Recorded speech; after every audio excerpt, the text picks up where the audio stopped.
South of ancient Jerusalem lies a valley so cursed its very name became another word for hell.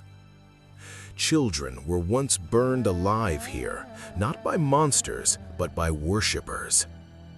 This is not myth, this place exists. And tonight, we uncover how the Valley of Hinnom became Gehenna, the blueprint for eternal damnation.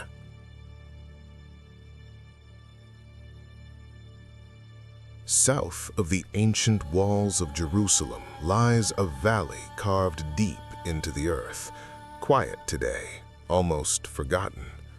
Birds pass over it. The wind moves gently through stone and dust. But this calm is a lie, because this land remembers.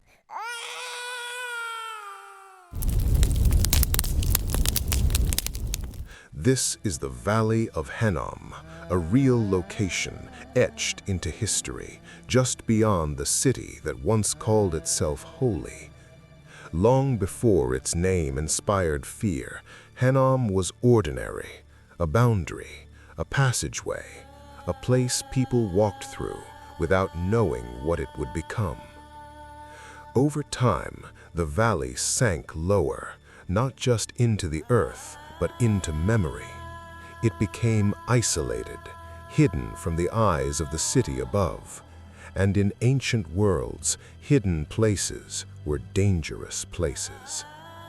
As Jerusalem grew, the valley became a dumping ground, refuse, waste, the things people did not want near their homes or their God. Fires burned here constantly, consuming what was cast away.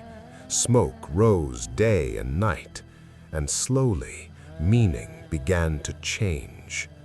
Because this valley was no longer just outside the city, it was outside morality, outside mercy, outside protection. Whispers began to cling to its name, stories of forbidden rituals, of cries swallowed by flame, of something ancient awakening in the firelight. And soon, Hinnom was no longer just a place you passed through, it was a place you feared. Because what happened next would forever stain the valley, transforming it from forgotten land into a site of unspeakable devotion. A devotion to fire, a devotion to sacrifice, a devotion to a God who demanded screams.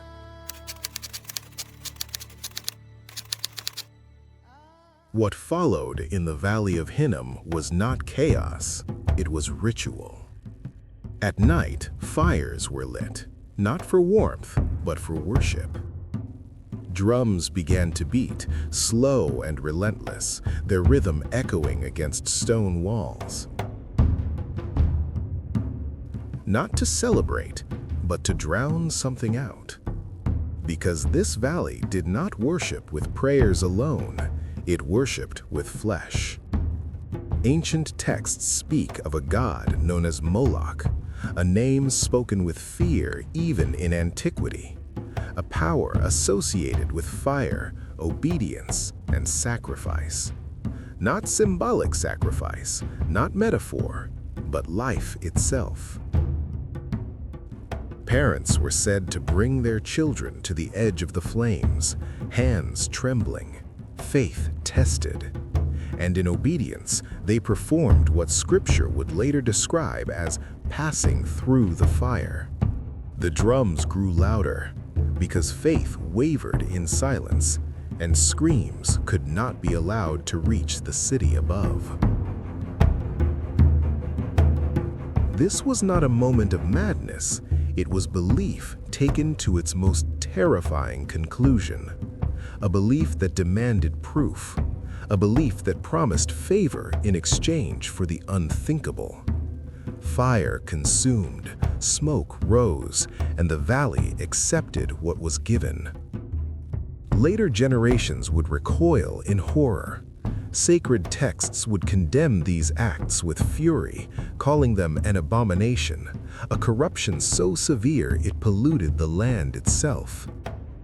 The Valley of Hinnom was no longer merely cursed, it was defiled.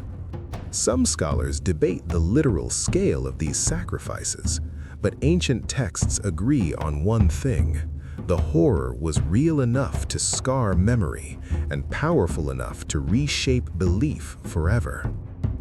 Because once a place becomes synonymous with fire and innocent blood, it never truly escapes its shadow.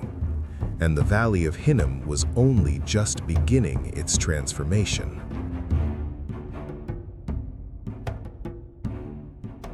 Over time, the fires never truly went out. After the sacrifices ended, the valley did not return to innocence. Instead, it became a place for what society rejected: refuse, waste, the bodies of criminals denied burial. Trash smoldered constantly, rot met flame, smoke curled upward like a warning that never stopped. And slowly, the valley's name began to change. Hinnom became Gehenna, and then, simply, Gehenna.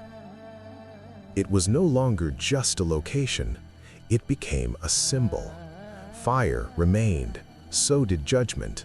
The imagery of corruption, destruction, and punishment fused together, until the valley was no longer described as a place people visited, but a fate people feared.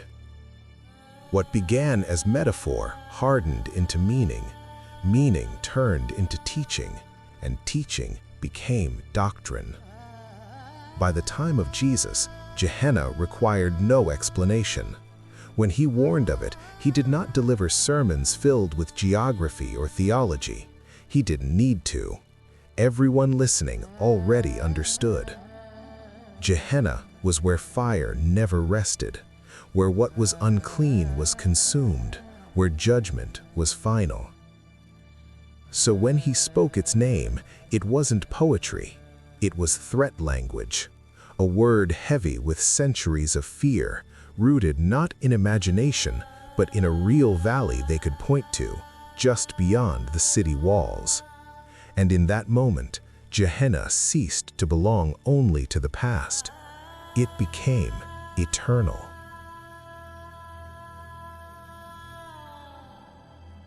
As centuries passed, the valley itself began to fade, but the fear it created did not. What started as pagan terror was absorbed, reshaped, and repurposed. Fire no longer belonged only to sacrifice. It became punishment, judgment made visible. Demons emerged, not overnight, but gradually, born from older gods, forbidden spirits, and the need to give fear a face. Horns, claws, monstrous forms, all designed to embody what Gehenna represented: chaos, rebellion, and suffering without end. And fire remained at the center, because fire destroys, yet never truly disappears. It consumes, but it also lingers. It leaves scars. It remembers. Artists painted it. Preachers warned with it. Writers carved it into the imagination of entire civilizations. When Divine Comedy depicted hell, the imagery was already waiting for him. Layers of torment, eternal flames, punishment carefully measured. He did not invent the fire. He inherited it. By then, Gehenna was no longer a valley. It was an idea powerful enough to survive translation, empire, and time. And eventually, it escaped theology altogether. Hell became cinema, music, video games, nightmares. Red light, endless flame, screams echoing into darkness. The setting changed, but the elements never did, because fire was never just about pain. It was about permanence. Today, the Valley of Hinnom is quiet. Sunlight touches the hills gently. Grass grows where fire once ruled. paths wind through the land as if nothing terrible ever happened here. Nearby, children laugh. Families walk. Life continues, unaware, uninterrupted. There are no flames now, no drums, no screams carried on the wind. And yet, the valley has not forgotten, because the horror no longer lives in what we see. It lives in what the name became, a real place transformed into a warning passed through language, belief, and fear, until it became eternal. The terrifying truth of Hinnom Valley reminds us that history is not just a collection of dates, but a tapestry woven with faith, fear, and the echoes of forgotten screams. So the next time you hear the word hell, ask yourself, what other ancient places still whisper beneath our beliefs?